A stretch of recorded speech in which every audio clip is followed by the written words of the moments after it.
Ndabaramukije bene data, ndabaramukije mwese, nizere ko muri amahoro.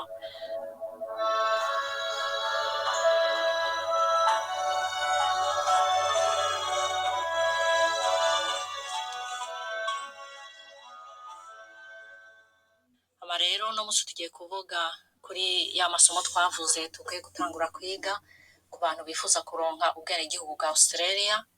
Hariho agatabo nayo nababwiye ubushize kitwa Australian Citizenship, our common bond. Nkuko twabivuze muri ya audio ya mbere yakozwe nayo nakoze, hariho ibibazo bitanu utegerezwa gukora ukabitsinda byose uko ari bitanu kugira ngo ushobore kuba wemerewe ko watoye ico kibazo. Bakaba biri mu gice kigira 4 mu Kirundi, mu gatabo k'ikirundi. Narababwiye yuko hari agatabo k'ikirundi nyene hakabaho n'ak'icongereza. Mu Kirundi ni igice ca 4 kitwa ngo Uburangamutima bwa Australia, kiri kuri page 35 zo mu gatabo k'ikirundi. Hanyuma ku congereza naho kiri kuri page 33. Bayise ngo Uburangamutima bwa Australia ni Australian Values mu congereza. Rero ushaka kubisoma mu Kirundi ni sawa, ucugenda kuri ako gatabo ubisome, ariko je ndakoresha ibiri mu congereza kuko nibyo turi gukenera kwiga kugira ngo tuzokore test. Australian Values banditse ko Australian Values zibanda cyane, ziraba cyane ku bintu bikurikira. Bavuze freedom, bavuga respect, bavuga fairness and equality of opportunity. Ibyo bintu tezo kubifata mu mutwe kuko nuja gukora ikibazo uzoraba ahantu babivuze, bazogucangacanga. Mwibuka ko twabivuze ko bazotanga ibibazo 200 kandi byose bivangavanze, ugenda ucagura igisubizo c'ukuri. Bazokubwira rero ngo Australian values are based on, baguha ibintu byinshi bitandukanye, wowe uzocuzinga ahantu handitse ibintu bitatu. Freedom, respect, fairness and equality of opportunities. Freedom no kuvuga umwidegembyo w'umwe wese gukora ibyo ashaka. Muri Australia bavuga ngo uteza gukora ibyo ushaka mu gihe utabangamiye abandi. Hariho n'ibindi bihugu nyene bifise iyo value, ako karangamutima. Hanyuma bakavuga ngo respect no kubahana, twese utezwa kubahana, ni karanga ka Australia. Fairness, reka turebe mu Kirundi uko bacise fairness. Bavuga ngo ikibano ca Australia kiraha agaciro uburenganzira bungana bw'abantu bose hatarinzwe kwitabwaho igitsina cabo, byerekeranye n'igitsina, imyaka, kugendana ubumuga n'idini. Ibintu byose bategerezwa kuraba kugira umuntu wese afise uburenganzira bwo kubaho, bwo gukundwa no kubahwa muri Australia, bataravye ngo afise ubumuga canke ngo afise iki canke ngo afise iki.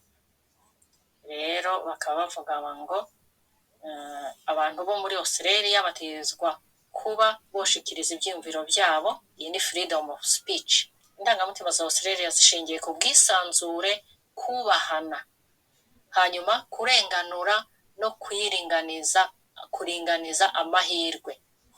Twese dufise amahirwe angana. Reka dusubire mu congereza noneho, ibi ntitubikeneye byo mu Kirundi, dukeneye kubimenya mu congereza.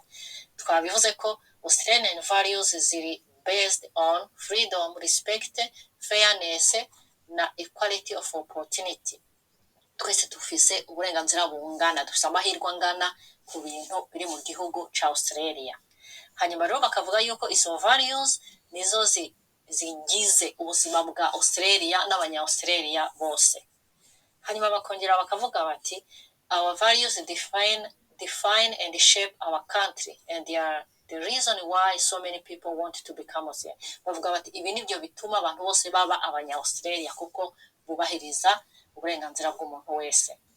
Hanyuma bakongera bakavuga bati Australian citizenship is about living out these values. Umuntu wese uri muri iki gihugu ategezwa kubyubahiriza bijya nyene twavuze zirya values, akazubahiriza kugira ngo abashoboye kuba muri iki gihugu. Niho abirenzeho niho usanga amategeko yamufashe. Rero ibyo birumvikana. Hanyuma bakavuga ngo commitment to the rule of law. Aha naho iki kibazo nyene barakibaza.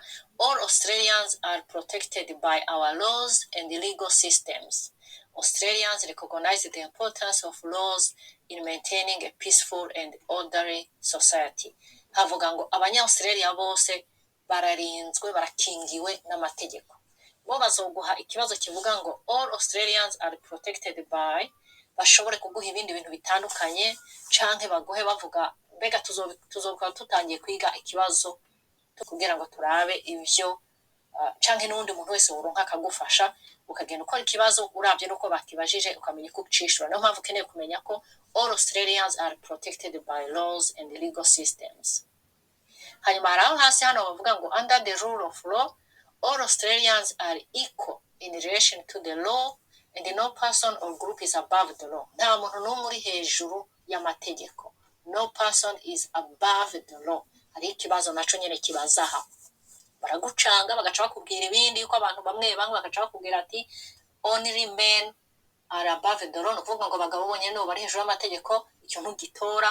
Bakubwiye ngo abagore bonyene nibo bari hejuru y'amategeko, ico ntugitora. Uvuga ati no person, no group iri hejuru y'amategeko. Ico naco ni ikibazo kuri izya Australian values.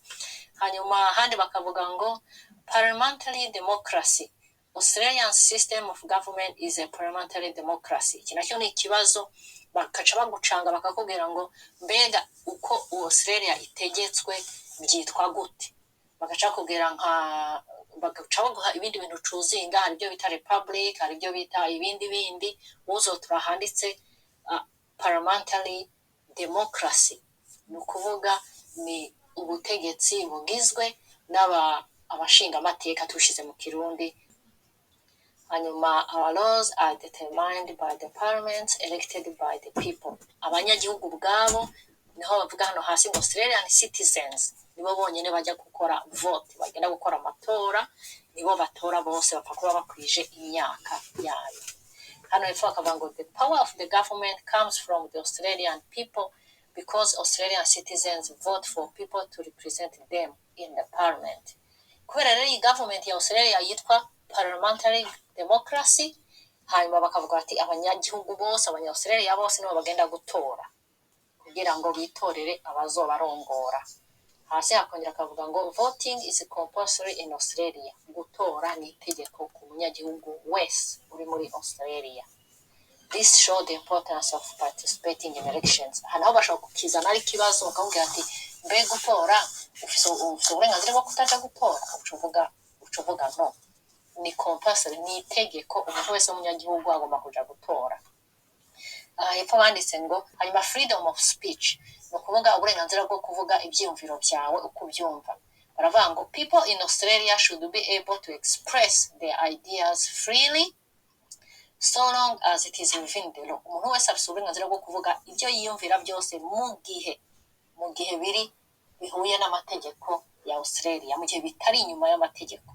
Iki naco ni ikibazo bagaca bakubwira bakagucanga bakushiramo n'ibindi bintu, we gusuzora aba yuko bakubwiye as long as is within the law. Murashobora gukora ama meeting hano hora babivuga ngo people in Australia are free to meet in public private places. Ushobora kumbonana n'abandi bantu bose mugakora utunama mukagira gute, icangombwa nuko muba muri gukora ibijanye n'amategeko within the law of Australia. Hanyuma ni naho kandi bavuga ko abantu bose bafite uburenganzira ubushobozi bwo kujya ku matelevision bakavuga ibyo bashaka, ku radio, mu gihe bari gukora ibihwanye n'amategeko nta kibazo barabyemerewe. Hanyuma kandi hano hasi bavuga ngo Australians are allowed to peacefully protest against the actions of the government. Hariho ibintu government ishobora gukora, mwega abanyagihugu bafite uburenganzira bwo kugenda mukavuga ati turabyanse, mu gihe mukoze mu protesting and protest against, mu kwanga ibyo government yashizeho, mu gihe mubivuga kuneza mu mahoro, mutagiye gukoresha intambara, mudakoresheje igikenye, mukabivuga mu mahoro. Kuko nta na rimwe mwakoresha violence, ntabwo bizoba byemwe, nimukoresha igikenye ntabwo leta amategeko azoca bafata kuko muzomwa yarenganye. Ubwo rero kuri freedom of speech uravuga ikikuri ku mutima mukakivuga wisunze amategeko. Hanyuma freedom of associations, hanaho bavuga ngo in Australia people are free to join or live in a group. Bamwe bashobora, abantu bafite uburenganzira bwose bwo kushoyininga kuja muri association iyo ariyo yose canke kuyivamo, bafite uburenganzira.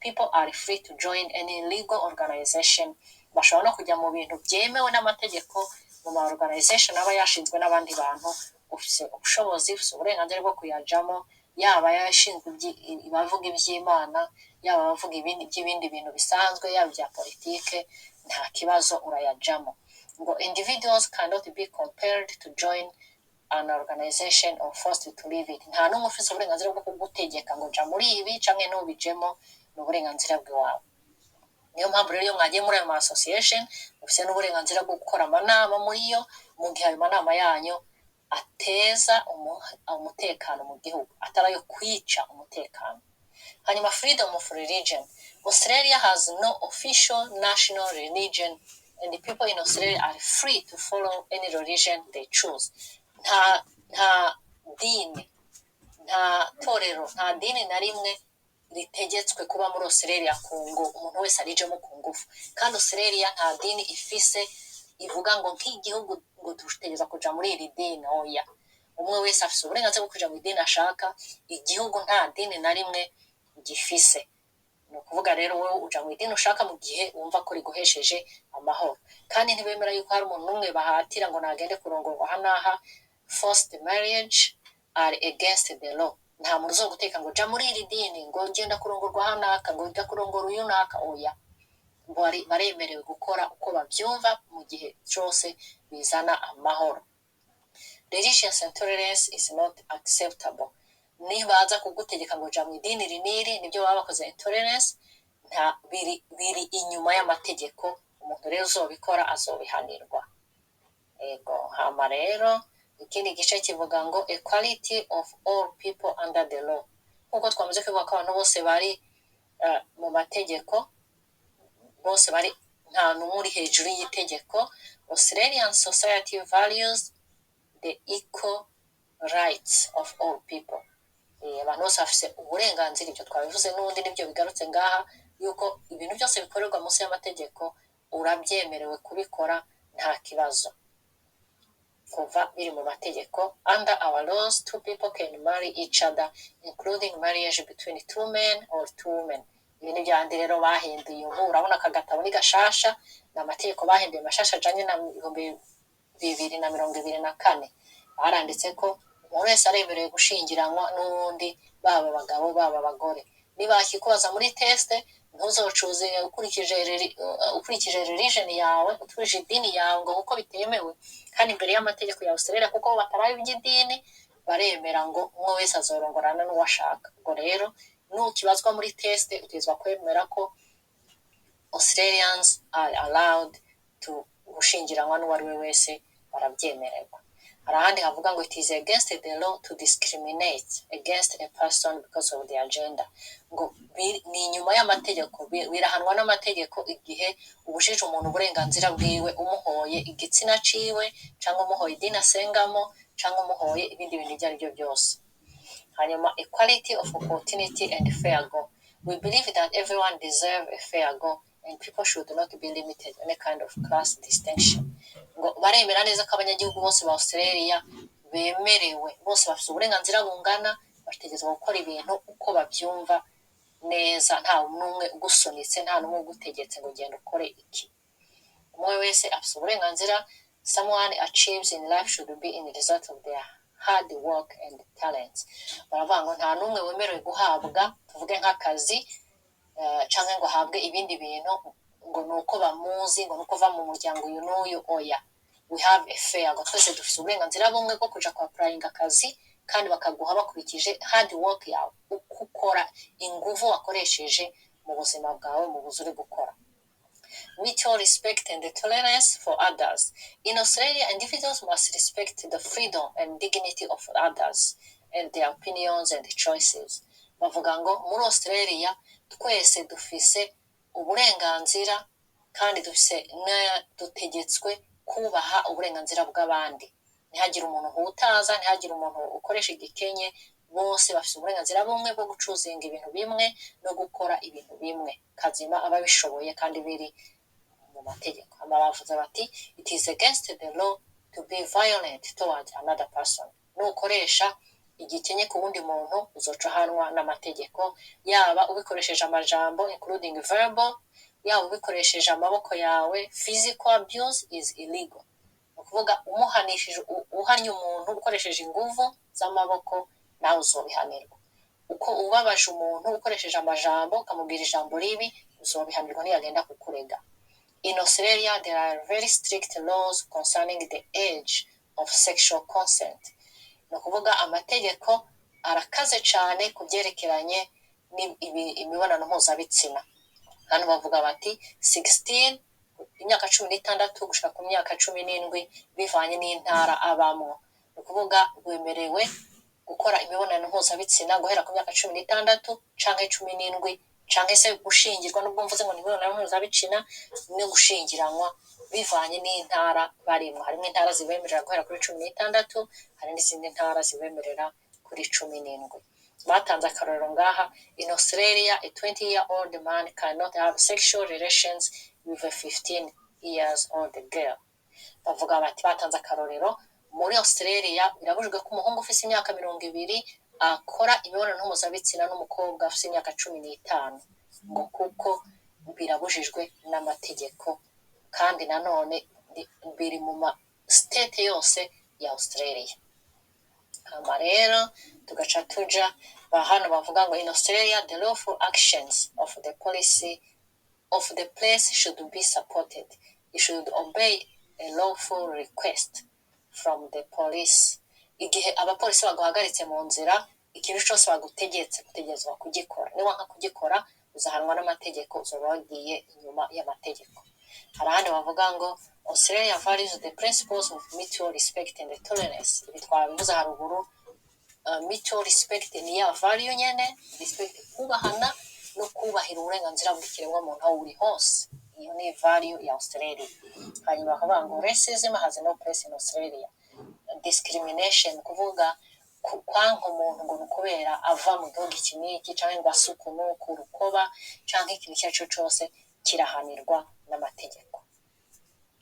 Hanyuma our community making a contribution, hano bavuze ngo citizenship gives you the opportunity to fully participate in our nation's life and community.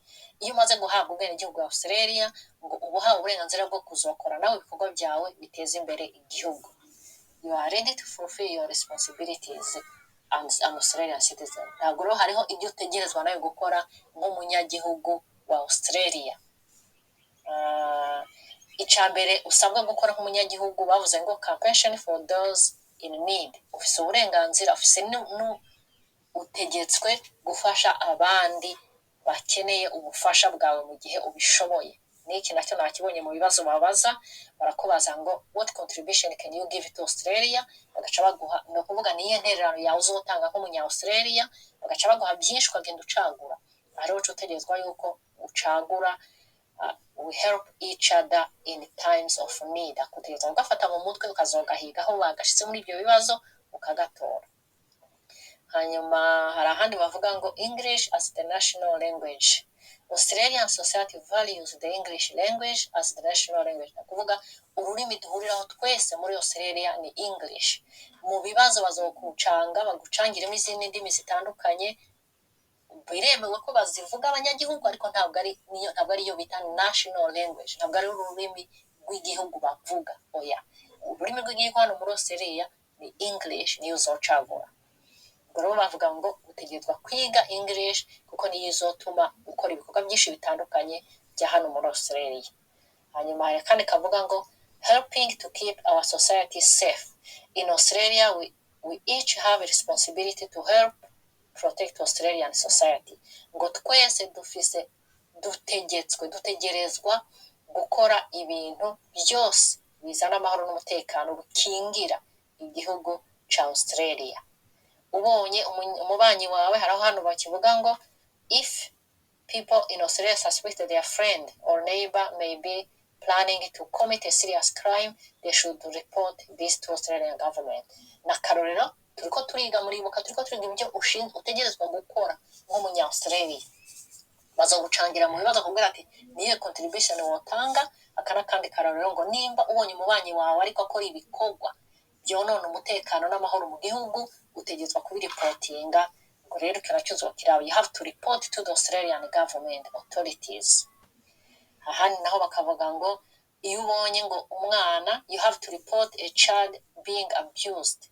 Nimba muri community urimo ahantu uba ubonye umwana ari kumererwa nabi, ari gukubitwa, ari kugirirwa nabi, ngo you have to report it. Utezwa kubiripotinga ku bapolisi, nabo bagaca bakora icyo bita investigation. Utu tujambo tutezwa kutuvuga gutya mu Cyongereza kuko nitwe uzogenda uhura natwo muri test. Nta handi twobihungira.